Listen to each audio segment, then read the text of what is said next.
আপোনালোকক স্বাগতম জনাইছোঁ দিনটোৰ ভিডিঅ'লৈ মূল্য আজি ব'লক আমি ৰুম হালধীয়া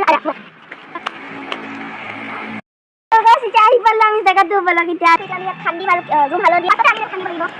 আৰু ঠাণ্ডা হোৱাৰ পাছত এনেকৈ আমি খান্দিব লাগিব এনেকৈ বনাই যাম মই আৰু চ' গাইজ এইবিলাক হ'ল হালধীয়া আজি আমি ৰুম এনেকৈ ৰুই কিনে আমি ইয়াত মাটি ৰাখিম দাঁতিবলৈ মাটি লাগিব এইটো মাটি ৰাখিম তাৰপিছত পকাই মিলিব তাৰপিছত গাঁত আটা দিব তাৰপিছত আমি পানী দিব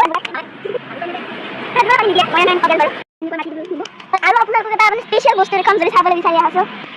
চাব নেকি বোলে স্পেচিয়েল বস্তুটো হয় ইনচুলিন দৰকাৰ আমি ডায়েবেটিছ থকা মানুহে সকলোৱে জানো এই ইনচুলিন লৈ থাকে এণ্ডাল তেল হয় নেচাৰেল গাছ হয় আপোনালোকে যদি এণ্ডাল গাছ ভাল লাগিছে আপোনালোকে চাই ল'ব পাৰে আপোনালোকে ক'ব পাৰে আনিব পাৰে চাই ল'ব